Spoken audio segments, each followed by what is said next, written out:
ketika kita berbicara tentang kebaikan Tuhan itu tak ada habis-habisnya, saudara.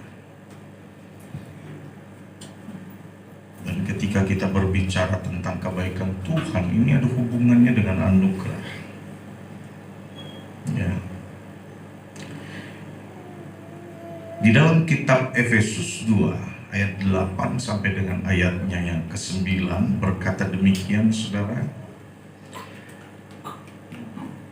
Karena anugerah kamu telah diselamatkan oleh iman.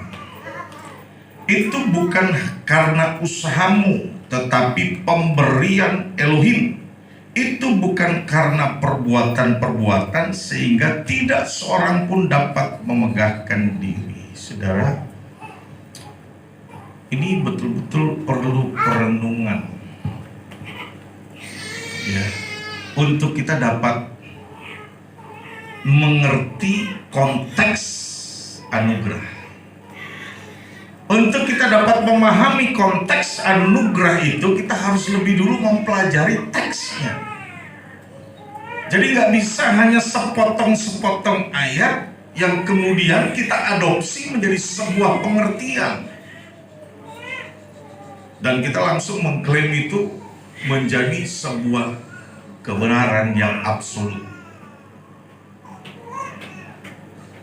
Jadi kita harus mempelajari lebih dulu teksnya agar kita mengerti maksud daripada firman Tuhan. Maka saya menyarankan ketika kita membaca firman, kita membaca satu perikop atau satu pasal. Kalau masih belum ngerti pasal sebelumnya dan sesudahnya, jadi kita akan memahami pengertian daripada firman yang sudah kita baca, mungkin dalam satu bentuk ayat firman Tuhan. Dan ini harus saya sampaikan, saudara, bahwa ketika Tuhan memberikan anugerah keselamatan itu, anugerah keselamatan itu bukan hanya untuk kita. Firman Tuhan berkata di dalam kitab Yohanes pasal 3 ayat 16, oleh karena begitu besar kasih Bapa akan dunia ini, sehingga dia mengaruniakan anaknya yang tunggal. Jadi keselamatan itu buat semua manusia. Tetapi kita baca ayat selanjutnya,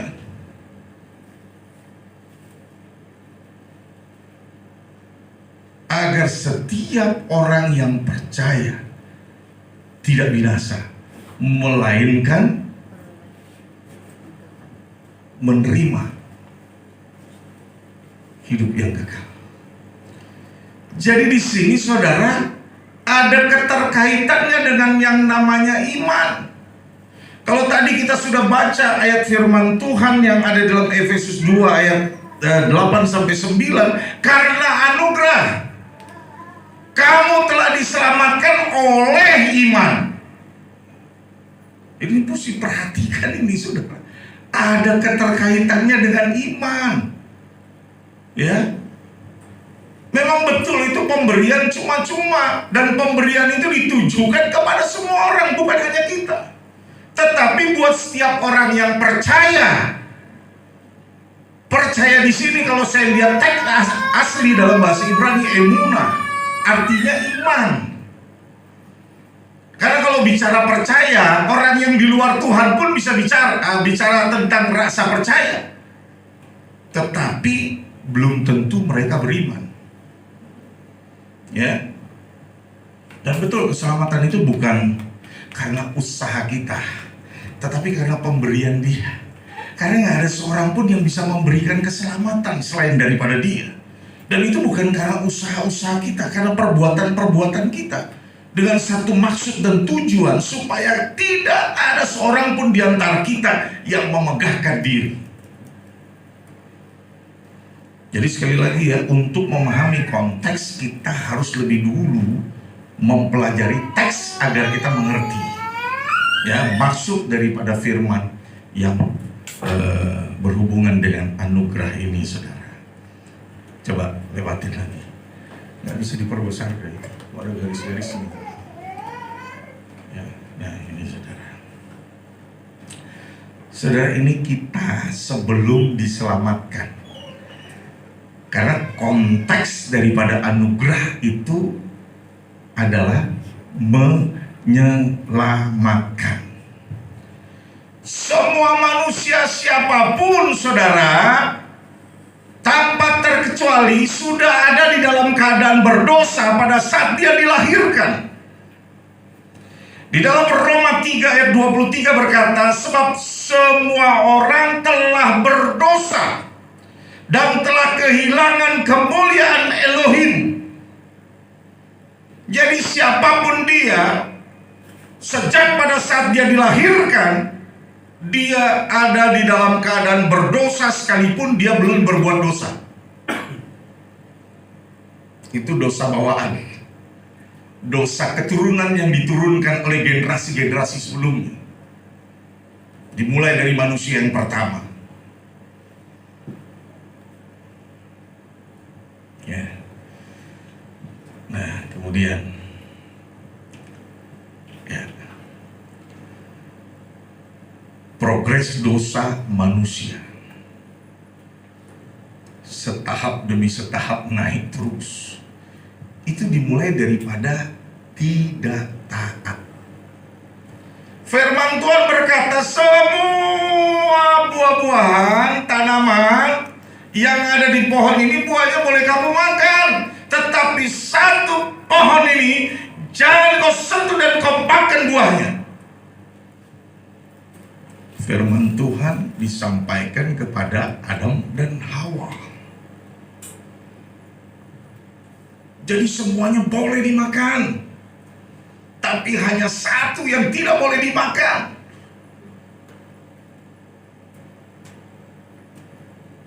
Dan disitulah manusia menjadi tidak taat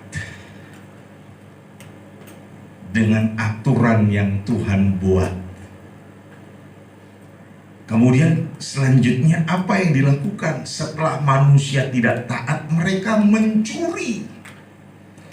Kalau seseorang mengambil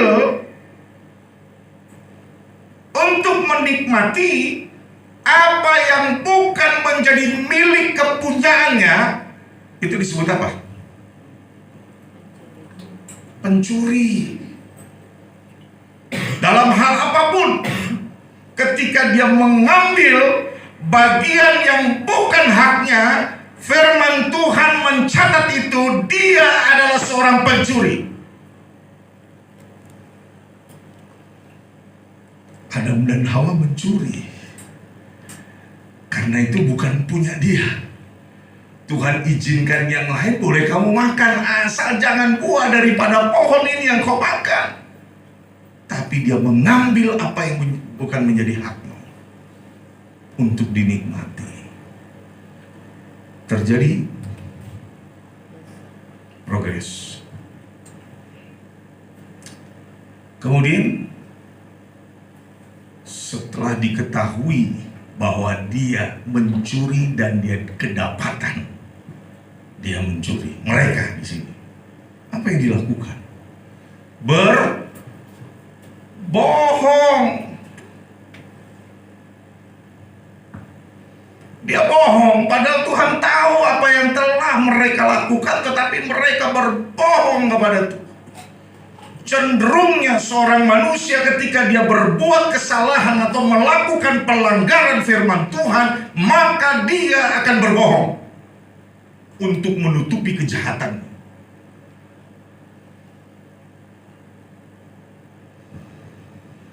Kemudian lebih lanjut, ini masih Adam dan Hawa, menyalahkan orang lain, tidak bertanggung jawab atas apa yang telah diperbuatnya dalam bentuk dosa atau pelanggaran.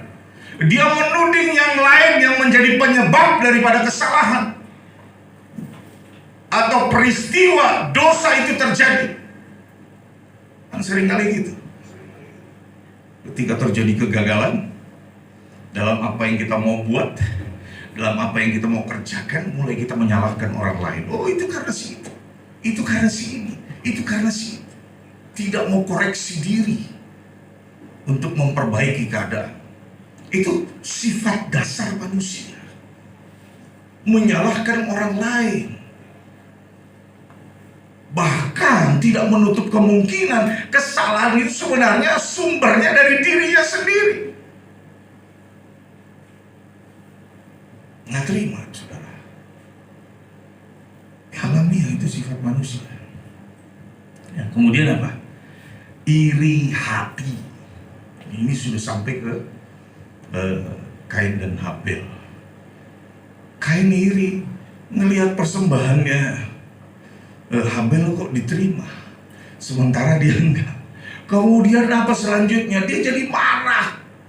Dia marah dengan Tuhan dan marah dengan adiknya. Dan bahkan puncaknya, saudara, inilah pembunuhan pertama terjadi. Oh, Kain membunuh Habel. Terjadi peningkatan gitu ya. Kejahatan manusia dari waktu ke waktu semakin bertambah-tambah. Bahkan firman Tuhan mencatat di dalam kitab Matius 24. Manusia sekarang bukan lagi jahat, tapi durhaka. Itu realitanya, saudara. Anak melawan orang tua. Orang tua tidak mengasihi anak. Ya, suami berbohong kepada istri. Istri tidak menghargai suami.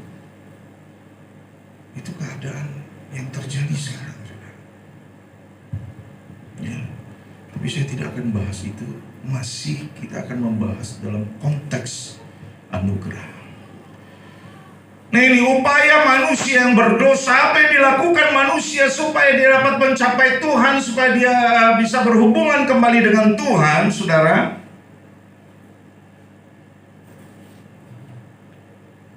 Ya. Yang pertama, orang buat filsafat. Karena menurut beberapa orang cendekiawan dikatakan filsafat itu adalah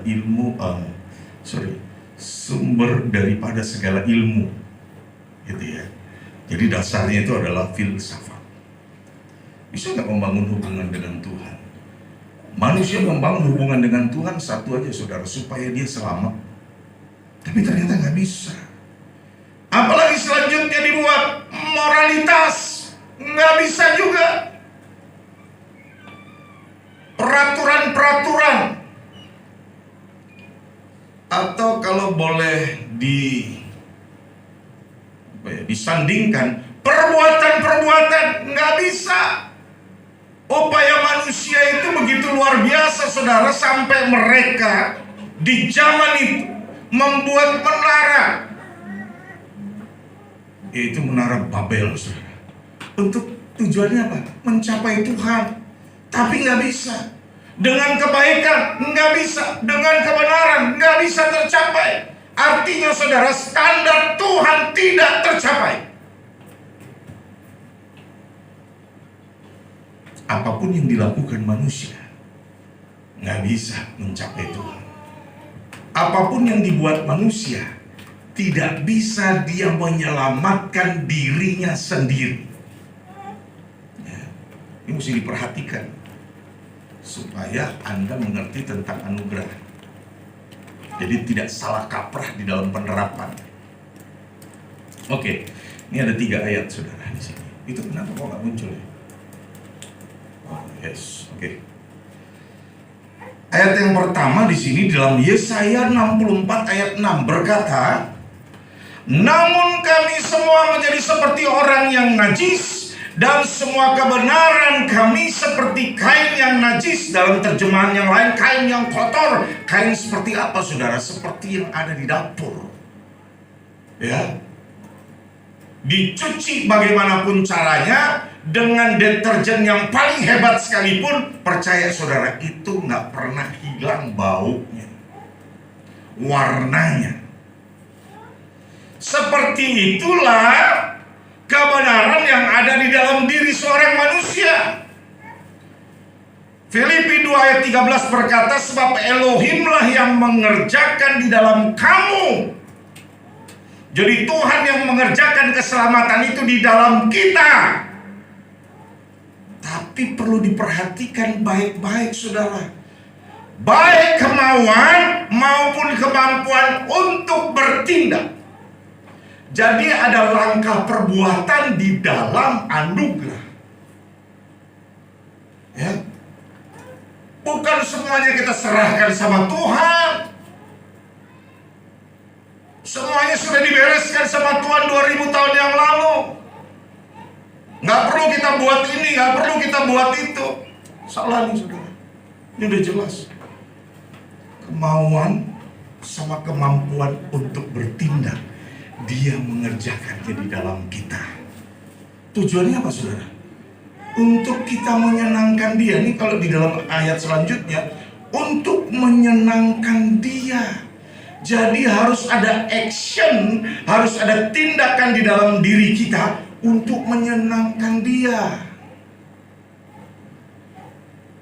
Roma 3 ayat 24. Nah, ini yang sering dipakai nih, saudara.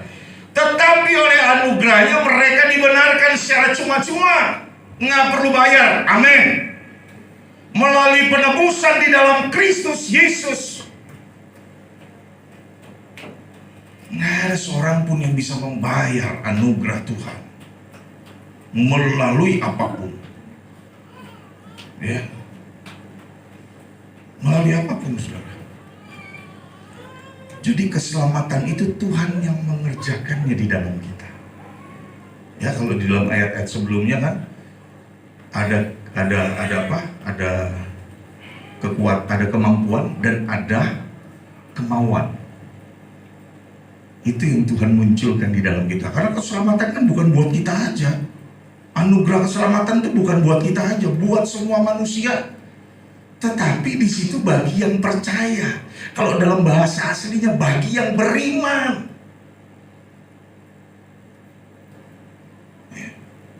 Yang menerima, menikmati anugerah itu berarti ada langkah dari kita untuk mempercayai, mengimani bahwa Dia telah datang ke dalam dunia untuk menyelamatkan kita. Amin. Nah, itu, saudara.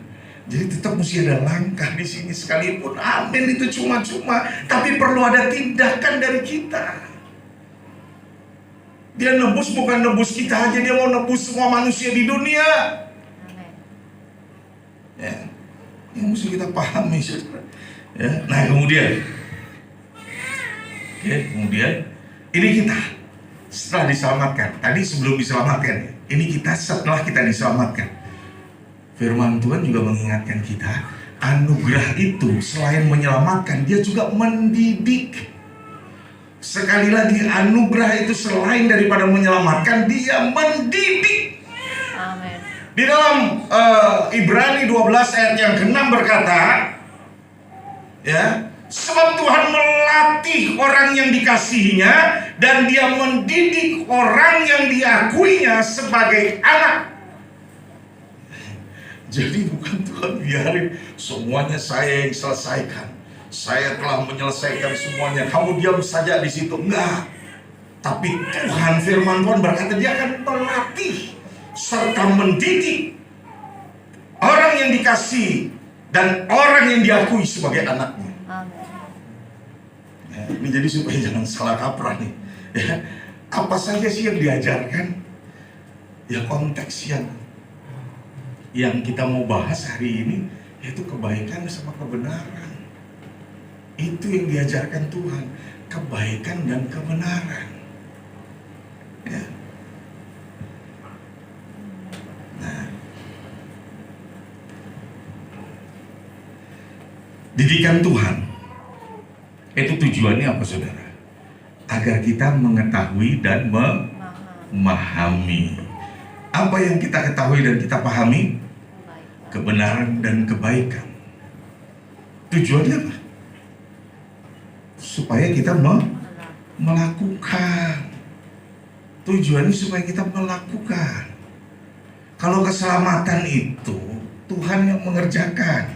Tetapi setelah kita diselamatkan, maka kita yang harus mengerjakan kebaikan dan kebenaran itu. Bukan berarti setelah kita hidup di dalam anugerah, kita tidak perlu lagi melakukan kebaikan, kita tidak perlu lagi hidup di dalam kebenaran. Tidak, saudara. Ini ayatnya, saudara, buktinya. Titus 2 ayat 12 mengatakan, kerjakanlah keselamatan yang telah kamu miliki dengan takut dan gentar. Ini firman Tuhan, bukan? Halo? Firman Tuhan. Kerjakanlah keselamatan itu. Saudara, ketika seseorang mempercayakan sesuatu kepada orang yang lain, dia berharap supaya orang itu mampu bertanggung jawab untuk mengerjakan apa yang dipercayakan. Contohnya beginilah. Kira-kira nih, siapa yang boleh jadi contoh ya? Karena Pak Ali yang sering konsultasi dia. Pak, gimana? Coba kamu suruh anak buahmu aja kerjakan. Wah, gak bisa, Pak. Kenapa? Anak buah saya belum ada yang bisa dipercaya. Betul, Pak, gitu ya? Nah itu pengakuannya nih. Belum ada yang bisa dipercaya. Belum bisa dipercaya dalam hal apa, Pak? Halo? Ya karena dia belum mengerjakan secara sempurna apa yang disuruh. Maka pimpinannya atau bosnya atau ownernya tidak akan percaya. Mesti perlu turun tangan langsung gitu. Tapi saya percaya kayak Pak Fahri ini udah punya orang kepercayaan. Ya Pak. Itu, maka dia sering pergi-pergi ke sana kemari. Itu. Kenapa? Karena dia sudah ada orang yang dipercaya. Tapi saya percaya kalau suatu ketika dia mempercayakan, pegang ini ya, pabrik lah, anggaplah pabrik. Pabrik ini saya percayakan kepada kamu. Tapi orang itu tidak bertanggung jawab, saudara. Distribusinya kacau balau, produksinya kacau balau, mungkin nggak dia percayain lagi? Halo? Tidak. Ketika di kemudian hari dia pergi lagi, saudara, pasti dia tidak akan mempercayakan lagi. Benar nggak? Halo? Benar. Iya. Melakukan apa yang menjadi kehendak Tuhan ini dapat membuat Tuhan melihat kita jadi orang yang bisa dipercaya. Kasih karunia itu adalah melakukan karena cinta, bukan karena peraturan. Pada waktu Anda melakukan perintah Tuhan itu karena engkau mencintai Dia. Bukan karena menurut peraturan-peraturan yang ada. Contohnya gini, saudara. Ketika Anda memberi, kalau dalam perjanjian lama itu karena ada peraturan-peraturan. Ya, memberi untuk Tuhan, itu karena ada peraturannya. Tapi kalau di dalam perjanjian baru, kasih karunia, itu pada waktu engkau memberi karena cinta sama Tuhan.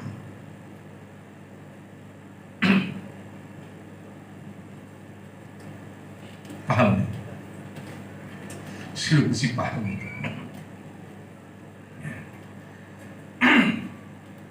Keduanya ada tindakan. Halo, benar ya? Benar. Ya, keduanya ada tindakan. Yang satu bertindak karena peraturan, tetapi yang satu lagi bertindak karena cinta. Beda, ya, beda. Nah, coba lihat nih. Ada Nuh yang hidup di dalam kasih karunia. Dia melakukannya selama 120 tahun karena cinta. Gitu? Bukan karena aturan. Akibatnya dia diselamatkan. Coba lihat Yunus. Dia gak mau lakukan. Kenapa dia gak mau lakukan? Karena peraturan. Karena pengalaman kegerian yang dia alami. Tidak didasari oleh cinta. Akibatnya dia pergi meninggalkan kasih karunia. Apa yang terjadi? Malapetaka. Dia ditelan oleh ikan besar. Walaupun sementara orang-orang Indonesia memahami itu ikan paus, tapi tidak pernah disebut di situ, hanya ditulis ikan besar. Bisa aja paus, bisa aja hiu, bisa aja ikan yang lain-lain. Ya. Nuh sekalipun ada tantangan, dia semakin mendekat dengan kasih karunia. Tetapi Yunus dia menjauh dari kasih karunia.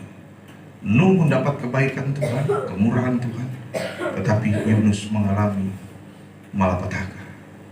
Tetapi Tuhan masih mengasihi dia, maka dia diselamatkan, dimuntahkan dari perut ikan. Tapi dia mengalami 3 hari ada dalam situasi yang tidak menyenangkan. Ya, ini kita mesti paham, saudara. Tadi ya, sebelum diselamatkan, dan ini sesudah diselamatkan. Sesudah diselamatkan dididik untuk mengetahui. Setelah mengetahui, dan memahami, apakah orang yang sudah dididik itu tidak lagi melakukan kebaikan dan kebenaran? Halo? Ada yang bisa tolong saya jawab? Hah? Setelah orang yang sudah ada di dalam Tuhan kan dididik, setelah dia dididik, dia kan pasti jadi tahu, jadi paham tentang yang namanya kebaikan dan kebenaran. Apakah orang tersebut tidak lagi diwajibkan untuk melakukan kebaikan dan kebenaran? Halo? Tetap dong, ya, tetap dia harus lakukan. Ketika dia sudah tahu, dia harus lakukan. Ketika dia sudah memahami, dia harus kuat dan kerjakan itu. Karena firman Tuhan berkata dalam Titus 2 ayat 12, kerjakanlah keselamatan yang telah kamu miliki dengan takut dan gentar. Itu jelas sekali, saudara. Ya, tapi ada tambahan ini, saudara. 2 Timotius 3 ayat 16 sampai ayat 17. Semua firman yang diilhamkan Elohim itu berguna untuk mengajar, memberi teguran. Ayatnya ada semua. Memperbaiki kesalahan dan mendidik dalam kebenaran. Yang saya garis bawahi adalah mendidik dalam kebenaran. Jadi setelah orang menerima anugerah, orang itu harus tahu dan hidup di dalam kebenaran. Bukan malah jadi semau gue. Ya, enggak, saudara. Setelah dia tahu, setelah dia belajar, karena dia dididik oleh Tuhan, maka dia harus melakukan kebaikan dan kebenaran. Bukan dengan maksud membayar Tuhan, bukan, saudara. Itu konteksnya berbeda. Itu konteks keselamatan. Sekarang kita bicara konteks dididik. Jadi ini ada 2 segmen yang berbeda dan nggak bisa itu di apa namanya? Di mix, dicampur. Nggak bisa, saudara. Ada segmen yang berbeda. Dan saya akan menjelaskan ini pada Anda. Ya, tujuannya apa, saudara? Ayat firman Tuhan berkata supaya manusia Elohim menjadi sempurna. Ini ada tindakan loh dari kita. Kan firman Tuhan bilang, ini bukan karena perbuatanmu kamu diselamatkan. Amin. Amin. Bukan oleh karena kamu layak menerima keselamatan kamu diselamatkan. Anda dan saya diselamatkan, bukan. Itu karena pemberian Tuhan. Cuma-cuma, gratis. Perhatikan kata tidak layak. Kita tidak layak, saudara. Artinya kita tidak sempurna. Maka kita harus dididik supaya apa? Untuk jadi sempurna. Ada tindakan tetap. Setelah kita ada di dalam anugerah, ada tindakan. Ya, Jadi bukan semua gue ya, ketika kita sudah ada di dalam anugerah, oh pasti Tuhan ngampuni nanti. Oh, buat dosa sekarang ya, dan berulang-ulang kali dibuat. Ingat saudara, kemarin saya nggak kira orang ini sehat benar.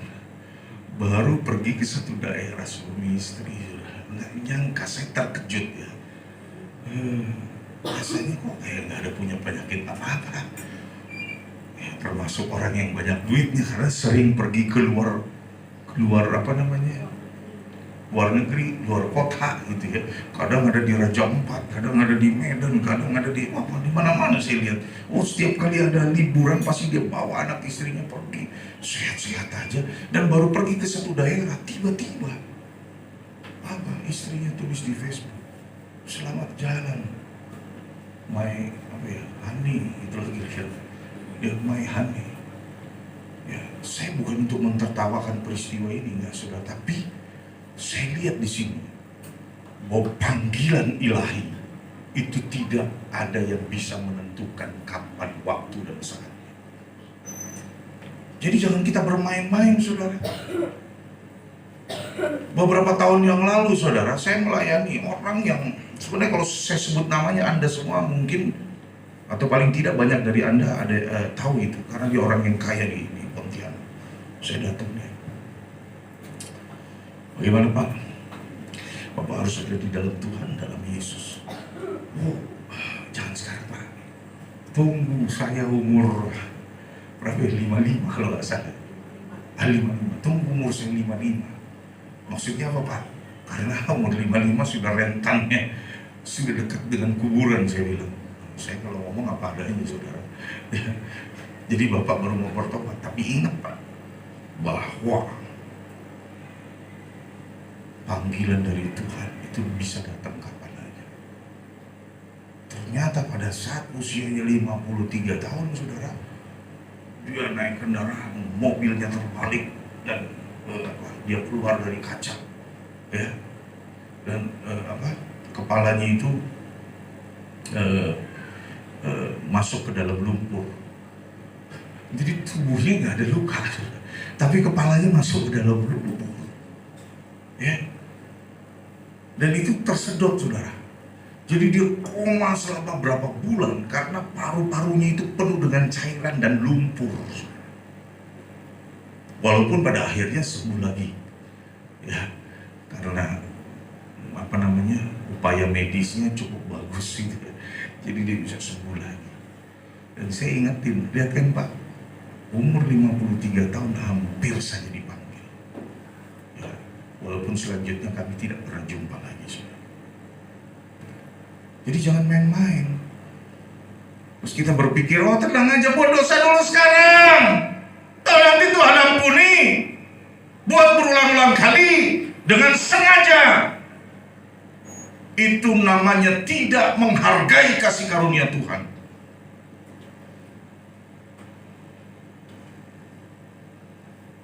Jabatanmu bisa hebat, dikenal banyak orang, tapi engkau tidak menghargai kasih karunia Tuhan.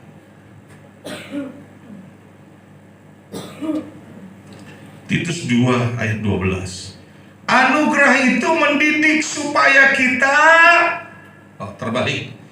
Anugerah itu mendidik kita supaya meninggalkan kefasikan dan meninggalkan keinginan duniawi, agar kita hidup bijaksana, adil, dan saleh pada masa sekarang ini.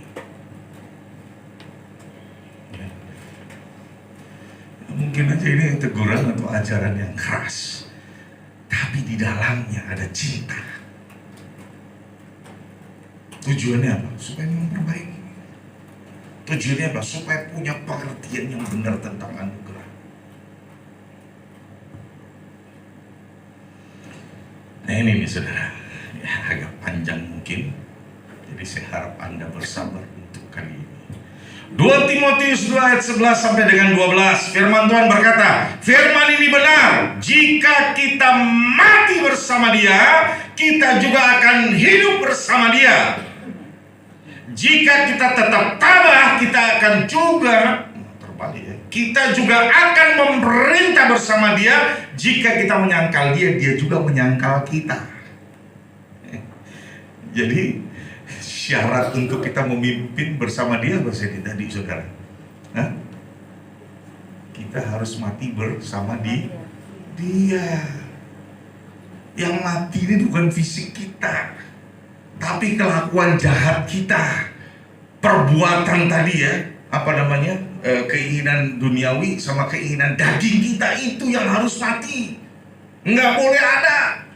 Terus kemudian nanti dengan dalih, ketika ada orang yang jatuh ke dalam dosa, mulai kita bilang, oh orang itu tidak hidup dalam kasih karunia. Seakan-akan dia hidup dalam kasih karunia.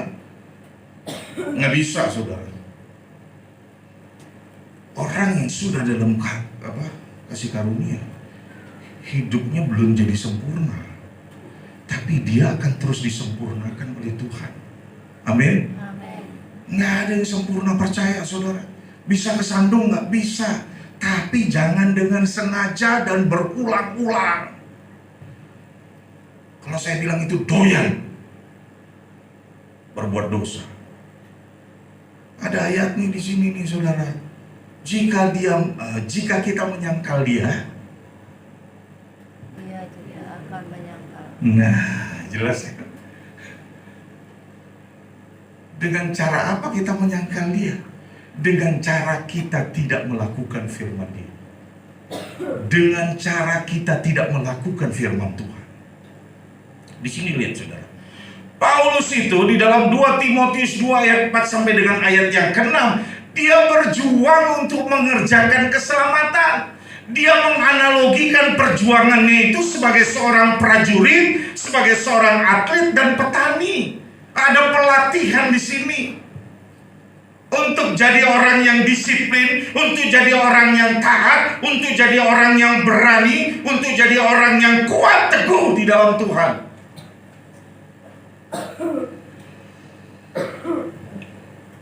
Mengerjakan keselamatan itu, ya setelah kita diselamatkan, setelah kita menerima anugerah, itu bukan untuk membayar Tuhan, ya, tetapi untuk memelihara, menghargai apa yang Tuhan telah berikan kepada kita. Amen. Ya kalau sudah diberi istri, syukuri. Ya, nikmati kebersamaan. Ya, begitu juga sebaliknya, sudah diberi suami, ya nikmati kebersamaan dengan pasangan hidup, jangan dengan orang yang lain. Ya. Begitu juga ketika kita telah menerima kebaikan Tuhan dalam bentuk anugerah, kita nikmati dan kita rawat terus, kita bangun. Ya, jangan kita mau menggal-menggal ayat firman Tuhan sesuai dengan kebutuhan kita, demi kepentingan kita. Ya, ya jangan seperti saudara tiri kita lah, gitu ya. Saya tadi pagi begitu lihat, ketawa dengan ibu. Ada mungkin nanti saya coba kirim ke grup. Waduh, kacau sekali ya. Ya.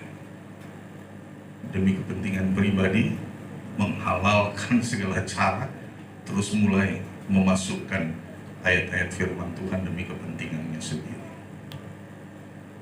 Ya. Nah, ini saudara yang terakhir. Ada pertanyaan gimana sih saudara?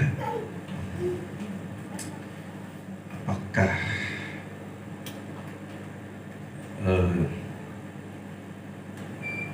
keselamatan itu sebenarnya bisa hilang? Saudara, firman Tuhan bilang Tuhan kasih keselamatan itu buat semua manusia. Yang hilang itu bukan keselamatannya, tapi manusianya. Tadi firman Tuhan bilang apa? Kalau kita menyangkal Dia, maka Dia akan menyangkal kita. Bukan setiap orang yang berkata kepadaku, Tuhan, Tuhan yang akan masuk ke dalam kerajaan surga, Ini sebenarnya ini saya kuningkan ini saudara. Mungkin itu ya. Tadi putih semua. Ya, firman Tuhan bilang, melainkan ia yang melakukan kehendak Bapakku yang di surga. Jadi ada kata melakukan.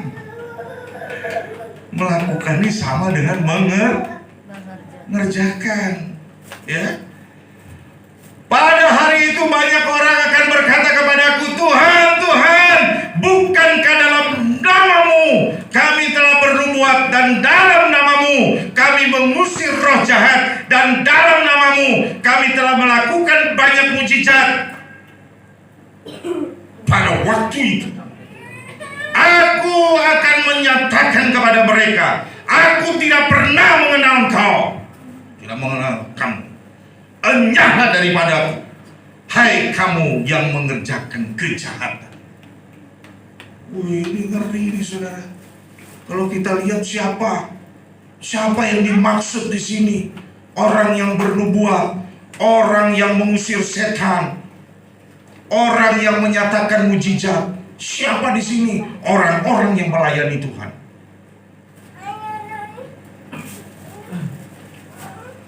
Makanya nggak main-main ini saudara. Itu kalau kita baca satu perikop saudara, ya, kita ketemu di situ, ya, ternyata pintu surga sempit, ya, jalan menuju kepada hidup itu sempit, tapi jalan menuju kepada kebinasaan itu lebar. Jangan bangga dengan kemegahanmu kalau tidak ada kebenaran di sana. Tapi banggalah dengan yang kecil kalau di situ ada kebenaran. Ini perlu kita tahu di sini, saudara. Ya. Jadi harus ada yang kita lakukan. Ini konteksnya berbeda, saudara. Betul pada waktu Tuhan menyelamatkan, itu Tuhan yang mengerjakan. Tapi selanjutnya ketika keselamatan itu sudah ada pada kita, maka kita yang harus mengerjakan itu.